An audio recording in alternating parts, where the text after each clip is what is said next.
Live here in the studio. Welcome to the program. Thank you so much for having me. Yeah, so what, you essentially came in, what, it was a third place, sort of, right? Well, there was 15 episodes and I was on 14 of them. Technically, I was the second to last woman kicked off and I was the sixth person left. Did you actually get to spend enough time with Donald Trump to sort of learn some business tips off the guy? We spent about 30 to 40 hours a week with him, and I have to tell you, I learned the art of branding, I learned the art of self-promotion, and I learned how to live in the biggest and survive in the biggest jungle of all in New York City. You have about a 6-year background, I believe, in the real estate industry. Yeah, almost 7. Almost Been doing 7. It for a while. Down in Florida. Yes, Miami. Obviously, that is a business that it is required to be a self-promoter. Is that correct? And name recognition is vital. That's why this has really escalated my career to a point that I could have never imagined. It's really been so beneficial for me. And I almost didn't do The Apprentice because I thought it would destroy everything I've tried so hard to prove, and it's done it completely the opposite. I'm really, really glad to be here right now. What did you learn on the program that you will take back to Florida with you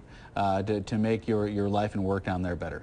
Brand How do you do that? yourself. Is it spending money on advertising? It's basically advertising yourself and just getting your name out there, because you only have, that's all you have basically. And in real estate, name recognition and being in the public eye is important. It's extremely critical. And Donald Trump does a great job at that. He basically promotes himself constantly, and people believe that he is the best developer, the best this, the best that, because he tells you he is. Yes, he's very confident, to say the very least. Yes, to say the least, yes. You know, the Federal Reserve met today, of course, to talk about interest rates. They did nothing, but everybody seems to be thinking that they are going to go up at some point. Are you concerned that that's going to hurt your business in the real estate? You know, it probably will hurt it a bit, but fortunately enough, Miami's very different in comparison to the other cities around the country. For some reason, because we have so many different investors and because we have investors from Latin America as well, we're usually doing pretty well. I think that it may stabilize a bit if interest rates go up, but I'm not really that concerned, to be honest with you. Visited your website before coming here, KatrinaCampins.com, which is primarily the real estate. You have this VIP list of all these rather name brand people out there who you've done business with, it seems. Obviously, this is a feeling almost like a recession-proof group of people, right? They're always going to be wanting to buy a house, say in South Beach, right? But to be honest with you, a lot of people think that I specialize in the luxury market, and I actually like to diversify, because if the economy suffers, you're the first to take a hit if you're in the luxury market.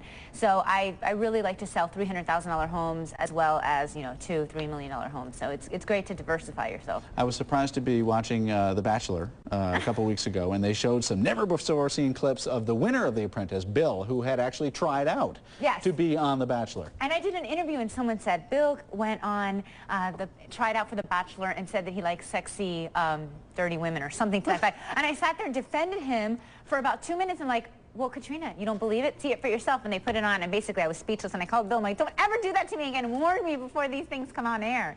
So it was exciting. But he's a great guy. He has a very bright future ahead of him. I was on Bill's team for most of the game, and I was a big Bill supporter. Kwame by no means is a loser, though. He has a bright future ahead of him as well. Not only is he did he try out for The Bachelor, but he's also, we understand, dating Jen. a woman, who was on another Bachelor program before. So it seems like the reality group of people who are on these shows is very small. Can I tell you how many times I bump into Jesse Palmer? We're at every party together. We were at the White House Correspondents' Dinner, and I turned to him and I go, are you stalking me? He's like, no, you're stalking me. And it's so funny because we all have something in common, and Meredith from The Bachelorette as well. It's funny how it happens. Has your experience with The Apprentice made you think at all about getting out of the real estate business and pursuing something in the show business arena? My passion is real estate. However, in addition to that, what I'm trying to do is intermingle the entertainment aspect and the offers that I've been presented, and I've been doing. I'm a contributing correspondent for CNBC, and I've been doing work with ESPN. I covered the draft for them. I'm a huge sports fan, so that was actually a dream come true. It was priceless.